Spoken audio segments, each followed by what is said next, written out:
Hello student, last lecture में हमने discuss किया था electric potential and electric potential energy. उस लेक्चर को हम एक्सटेंड करते हैं इस पार्ट 2 में, जिसमें हम डिस्कस करेंगे line integration of electric field. That means इस लेक्चर में हम इलेक्ट्रिक फील्ड एंड पोटेंशियल के बीच एक रिलेशन डेवलप करेंगे। तो लास्ट लेक्चर में जो हमारा डिस्कशन था वो बेसिकली किसी इलेक्ट्रिक फील्ड में कोई दो पॉइंट सपोज बी और ए या ए बी पॉइंट्स हैं, और जब किसी चार्ज पार्टिकल को बी पॉइंट से ए पॉइंट तक मूव कराने में जो टोटल वर्क है per unit charge, this is equal to potential difference between this two point. That means this is the potential at a point A, that means इस point में potential है, this is suppose V A है, और जो B point पर this is V B है। That means potential difference, that means V A minus V B, potential of a final point minus potential of a initial point, and the work done from initial to final per unit charge is equal to VA minus VB। इस lecture में हम जो work done है P2A, इसको हम calculate करेंगे in terms of electric field. तो इसके लिए सबसे पहले हमें इस जो पाथ है, सपोज ये हमने एक आर्बिट्री पाथ चूज किया है या रैंडम पाथ चूज किया है, इसके अलावा हम कोई भी पाथ चूज कर सकते हैं।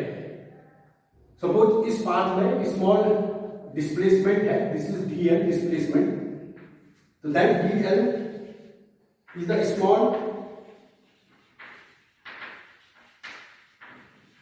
Displacement in BA path. तो बेसिकली स्मॉल डिस्प्लेसमेंट में जब चार्ज पार्टिकल रहेगा तो इलेक्ट्रिक फील्ड के कारण उसमें फोर्स अप्लाई होगा। ये फोर्स रिपल्सिव फोर्स है, क्योंकि ऑलरेडी हमने जो सोर्स आ रहा है इसे भी हमने पॉजिटिव चूज किया, जिससे कारण इलेक्ट्रिक फील्ड की जो डायरेक्शन है वो आउटवर्ड डायरेक्शन है, और टेस्ट चार्ज ऑलवेज हम एक पॉजिटिव टेस्ट चार्ज एज्यूम करते हैं। तो दैट मींस पॉजिटिव फोर्स की एक रिपल्सन फोर्स है, जिसको हम जनरली इलेक्ट्रोस्टैटिक फोर्स Fe से डिनोट कर रहे हैं। यहाँ पर E स्पेशली में इलेक्ट्रोस्टैटिक फोर्स में मैंने नोटेशन यूज किया है।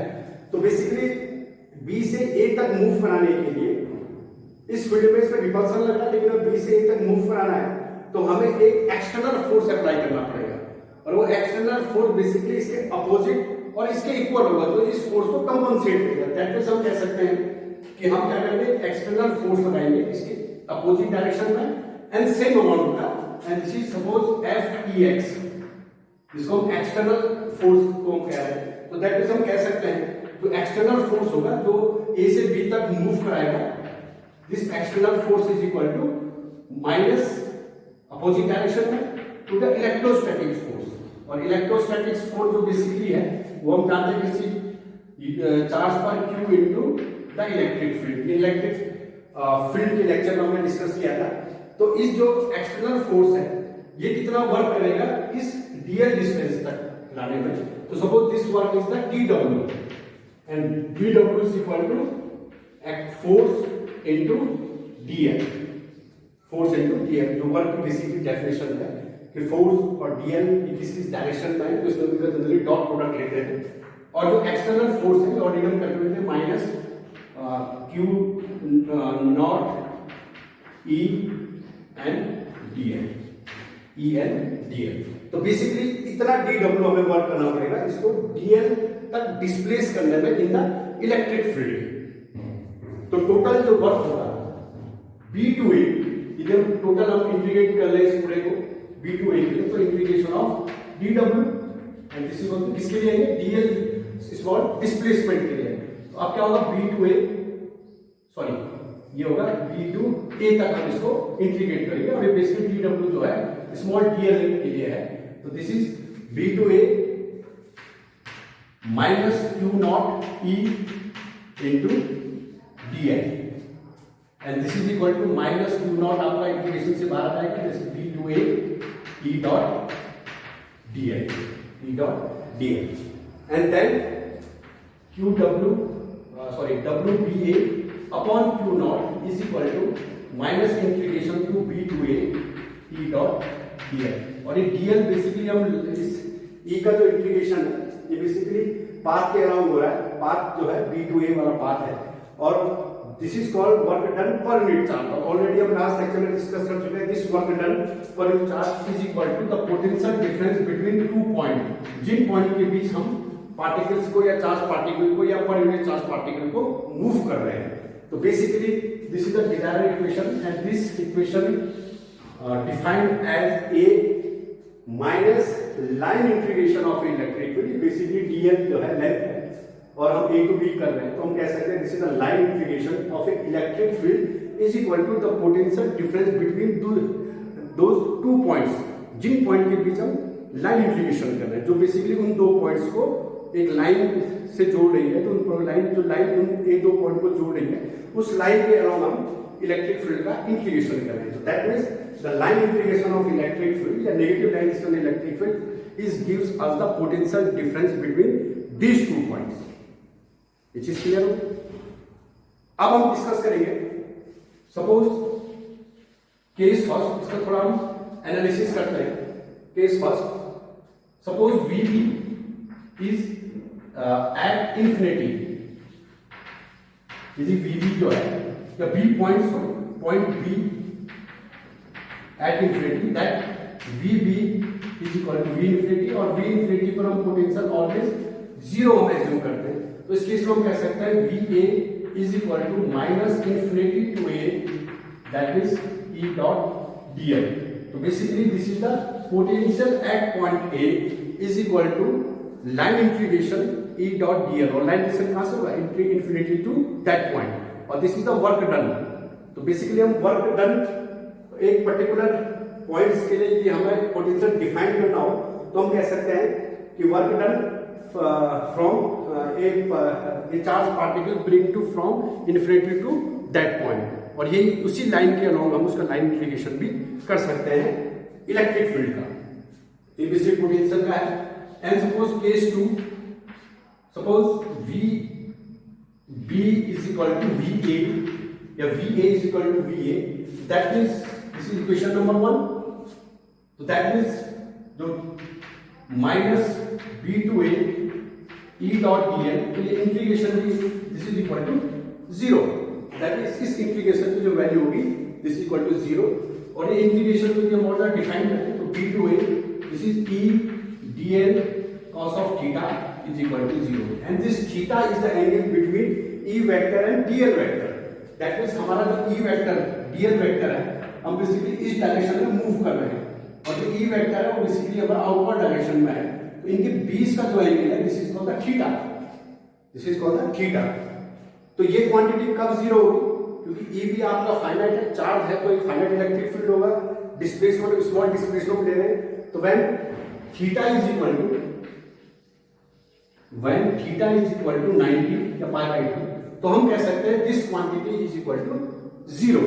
तो that means theta is equal to 90, that means E perpendicular to dl vector, E और dl vector दोनों एक दूसरे के परपेंडिकुलर है। that means हमारा जो मोशन है वो इलेक्ट्रिक फील्ड के परपेंडिकुलर है, और यदि इलेक्ट्रिक फील्ड के परपेंडिकुलर यदि हम A से B मोशन करें, यदि मैं इसको यहाँ पर डिफाइन करूँ, ये इलेक्ट्रिक फील्ड के परपेंडिकुलर लाइन है, और इस लाइन में सपोज दो पॉइंट्स ए एंड बी हैं, सपोज ये पॉइंट इस लाइन में हो और B point A point suppose इस लाइन में हो, तो हम कह सकते हैं कि इस ए से बी जो ये मूव करते हैं, तो दैट मींस वी ए और V B are the same, that means A point और बी पॉइंट दोनों सेम पोटेंशियल में होंगे, और यदि सेम पोटेंशियल में है तो work done is equal to 0।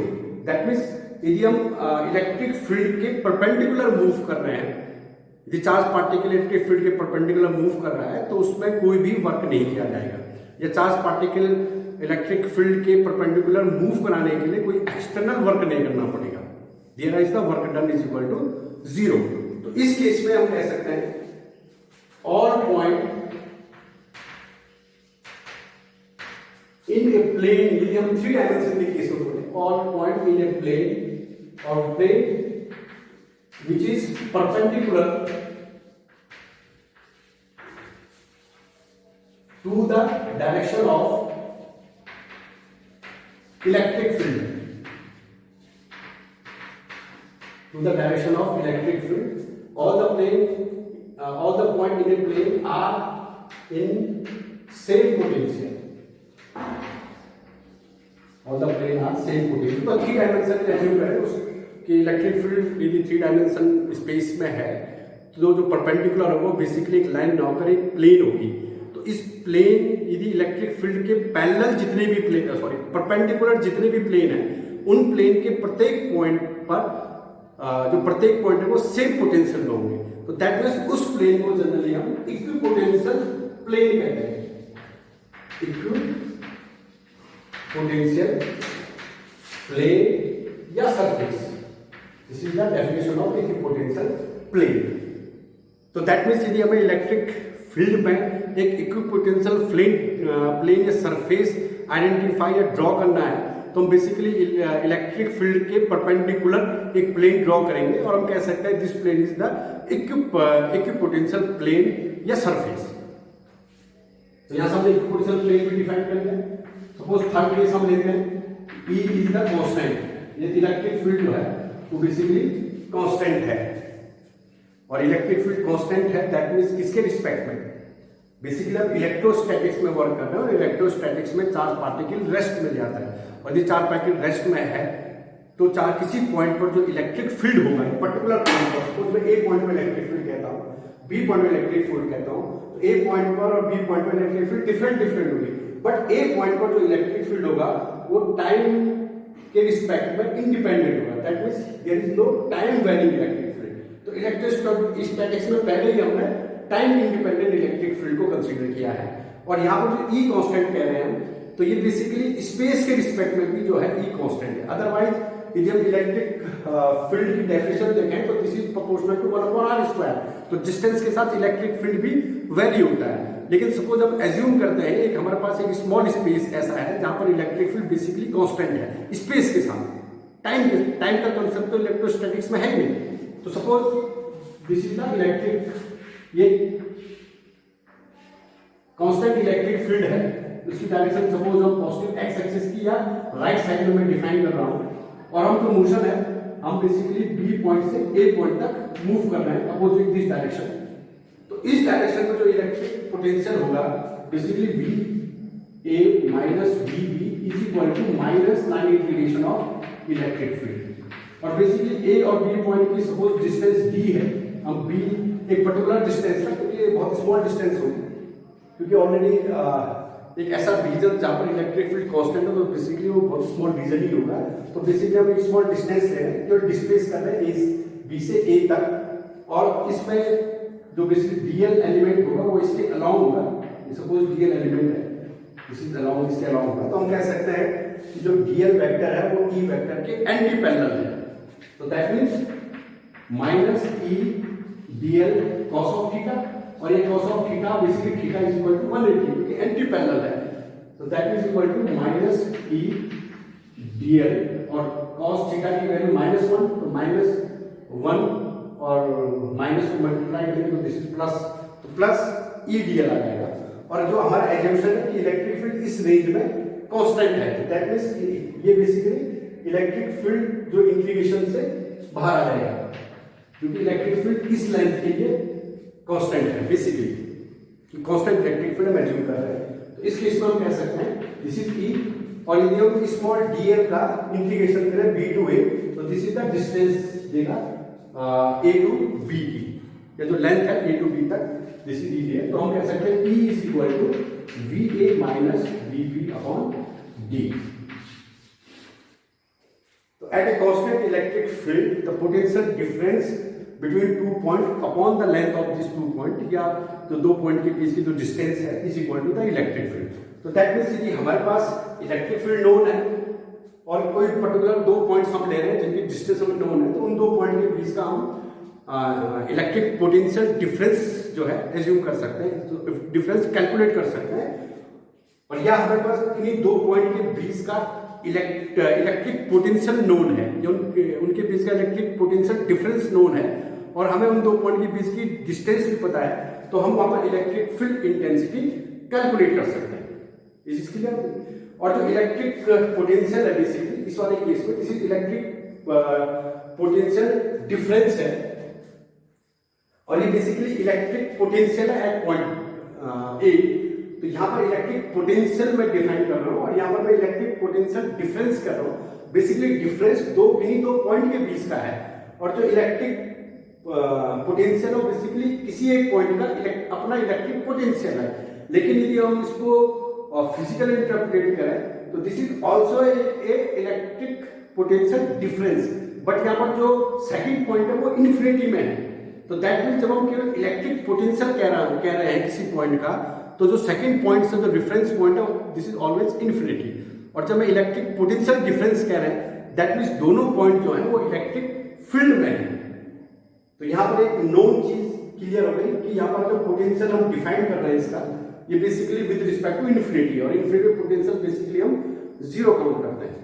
तो ये था आज का लेक्चर, इलेक्ट्रिक पोटेंशियल और इलेक्ट्रिक फील्ड के बीच का रिलेशन, या हम कह सकते हैं line integration of electric field. Next lecture में इसका जो पार्ट 3 है वहां पर हम डिस्कस करेंगे एक इलेक्ट्रिक फील्ड, एक जो इलेक्ट्रिक जो फील्ड है वो बेसिकली जो है कंजर्वेटिव फील्ड है, या एक क्लोज लूप के लिए इलेक्ट्रिक फील्ड, जो क्लोज लूप इंटीग्रेशन करेंगे इलेक्ट्रिक फील्ड का, this is equal to 0। Thank you.